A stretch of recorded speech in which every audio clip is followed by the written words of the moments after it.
740 കോടി രൂപയോളം സമ്പാദ്യമുള്ള ലോകത്തെ ഏറ്റവും പ്രശസ്ത യൂട്യൂബറിലൊരാളാണ് ജിമ്മി ഡൊണാൾഡ്സൺ. ഏകദേശം 370 ദശലക്ഷം യൂട്യൂബ് സബ്സ്ക്രൈബേഴ്സാണ് മിസ്റ്റർ ബീറ്റ് എന്ന ചാനലിനുള്ളത്. പക്ഷേ ദശലക്ഷം ഡോളർ സമ്പാദിക്കുകയെന്നത് ധാരാളം വേദനയും വിയർപ്പും കണ്ണുനീരും വേണ്ടിവരുന്നതാണെന്ന് പറയുകയാണ് ജിമ്മി ഡൊണാൾഡ്സൺ.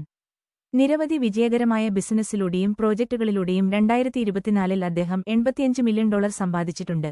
പക്ഷേ അത് ഒരു ദുഷ്കരമായ കാര്യമായിരുന്നുവെന്ന് ജിമ്മി പറയുന്നു. ഒരു ശരാശരി വ്യക്തിക്ക് ഞാൻ ജീവിക്കുന്ന ജീവിതം നയിക്കാൻ ആഗ്രഹമുണ്ടാകില്ലെന്ന് മിസ്റ്റർ ബീസ്റ്റ് പറയുന്നു.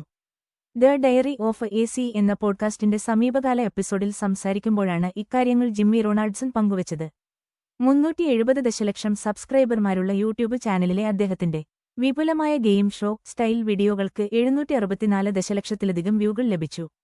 2024 ഫെബ്രുവരിയിൽ സീരീസ് എ ഫണ്ടിങ്ങിൽ $60 മില്യൺ ലഭിച്ച ഫീസ്റ്റബിൾസ് എന്ന ചോക്ലേറ്റ് ബിസിനസ്സും അദ്ദേഹത്തിന് സ്വന്തമാണ്.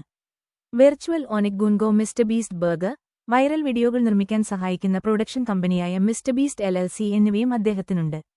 വിശ്രമത്തിനായി തനിക്ക് വളരെ അപൂർവമായി മാത്രമേ സമയം ലഭിക്കുണ്ടെന്നും ഡൊണാൾഡ്സൺ പറഞ്ഞു. ഒരു മൃഗശാലയിലെ മൃഗത്തെപ്പോലെ തോന്നുന്നു, സ്വതന്ത്ര ഇച്ഛാശക്തിയില്ലെന്നുമൊക്കെ പരാതി പറയുകയാണ് ജിമ്മി. സമ്മർദ്ദത്തെ നേരിടാൻ ദൈനംദിന ജീവിതത്തോടുള്ള തന്റെ ഇടപെടൽ പുനഃക്രമീകരിക്കേണ്ടതുണ്ടെന്നും ജിമ്മി പറഞ്ഞു.